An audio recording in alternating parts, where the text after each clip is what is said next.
Good morning, everyone. Today we are examining Ezekiel chapter 16. Now, as we read yesterday, when it comes to chapter 16, there is a lot that is said in this chapter, and there is a lot that is covered by God in speaking to Jerusalem in this chapter. And so I would like to very briefly go over just some of the high points of this chapter and then make an application um, to us in our day and time at the end of our discussion today. And so let's just briefly begin by looking at some of the high points of what is discussed as God speaks to Jerusalem. He's going to use some very blunt and some very vivid language in the way that he examines what Jerusalem has done and the way that Jerusalem has acted in the way that her people have lived.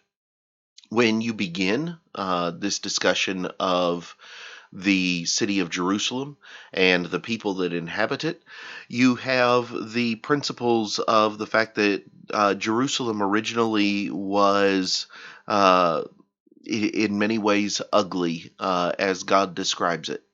And then you read in verse 9, he says, "Then I washed you in water. Yes, I thoroughly washed off your blood, and I anointed you with oil. I clothed you in embroidered cloth and gave you sandals of badger skin.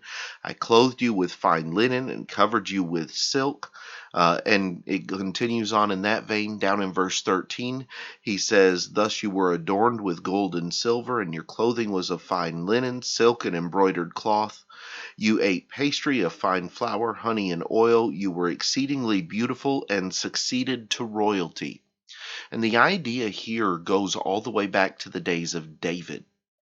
Because remember, the children of Israel do not take the city of Jerusalem when they originally conquer the land of Palestine. Instead, Jerusalem is going to be one of those hilltop fortress cities that the Jebusites are going to retain for many, many years until the time of David.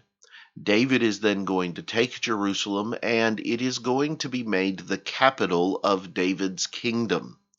And once it does, then Jerusalem begins to flourish. It begins to flourish in the eyes of the people of Israel.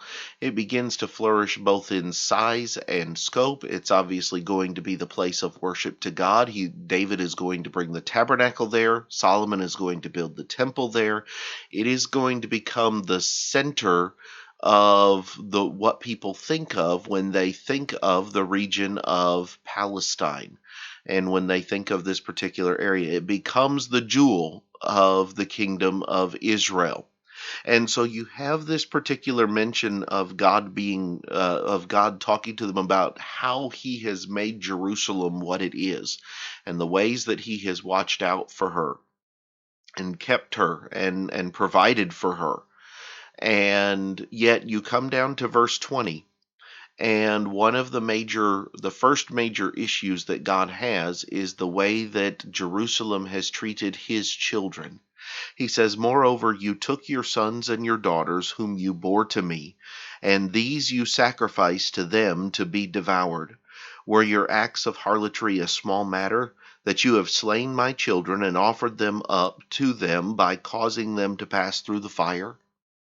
Here you have the message of God of his displeasure for the sacrificing of their children. Now, specifically here, you've got the principles of idol worship that take place with some gods of that day and of that region, like Molech and various others, where they would offer human sacrifices, specifically their own children, on the altars to these particular idolatrous gods. And that is specifically what God is talking about here. He says, you have taken my offspring, you have taken my children, and you have destroyed them, you have killed them on this sacrifice, on these altars to these idolatrous gods. And this is the idea of the harlotry, or the prostitution of Jerusalem that is undergoing at this particular time. And as you continue through this particular message, he talks about in verse 30 how degenerate is their heart. They don't see anything wrong with what they've done. They refuse to turn back from their actions.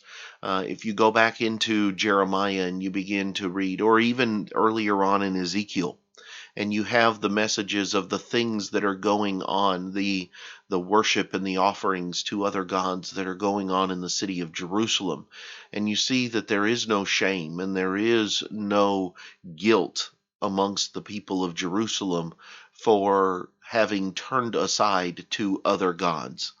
As a matter of fact, verse 31, he says, "You erected your shrine at the head of every road and built your high place in every street. You were not like a harlot because you scorned payment. You are an adulterous wife who takes strangers instead of her husband." In other words, he says, you're not even like a prostitute because you won't accept payment from others for your services. But instead, you are simply an adulterous wife who does not care who she takes in as long as it's not her husband. Now, here is the statement concerning Jerusalem and their relationship with God. The people of Jerusalem were willing to worship any god and all gods that came along, as long as they didn't have to worship the God of heaven and listen to what he said. They wanted to be like everybody else. And they wanted to be like everybody else to such a degree that they were willing to reject God in the same way that all the other nations rejected God. And that meant they were willing to worship all of the gods around them, except for the true God of heaven.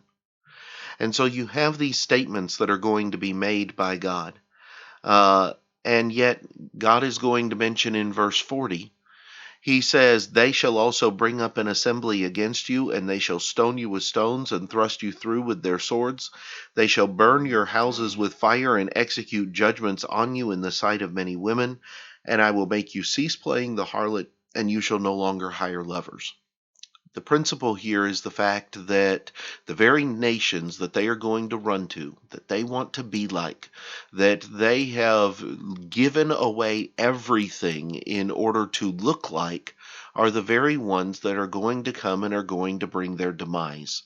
They are the ones that are going to destroy them. And they are the ones that are absolutely going to remove them from the map. And so as you see all of these things, I want you to notice maybe an application that is extremely important for us to make. And I know there's a lot more that is said here in chapter 16 that we don't have time to get to this morning. But I want you to notice an application and a key application that needs to be made. Here there is Jesus.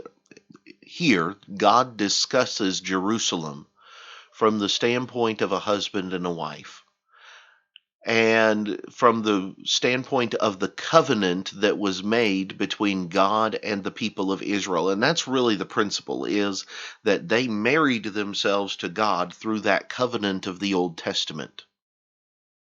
Well, who is in a covenant relationship with God today? It is the church. It is the body of Christ. It is talked about in the New Testament as the bride of Christ. And so we need to understand that we are in that same relationship with God today.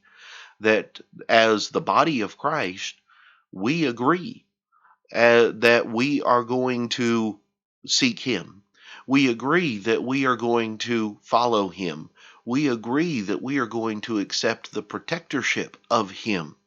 But in doing so, that leaves us with obligations as well. That means we have to be ones who worship Him.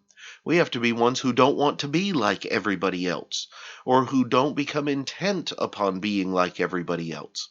We must also be ones who are faithful and true to the one that we are obligated to the one that we have agreed to serve, to the one that we have devoted our lives to. And we cannot turn aside from that. If we do, we will find ourselves facing the exact same response from God.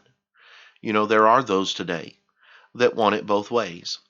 They want to, on the one hand, serve God, and on the other hand, serve men. They want to, on the one hand, say that they worship God, and on the other side, they want to be like everybody else. It doesn't work that way. It has never worked that way. And it didn't work that way in the days of Israel. And it won't be acceptable if we try to do it today. These are some of the things that I've picked up out of chapter 16. They are some of the things that I want to make sure that we understand when we examine Ezekiel chapter 16.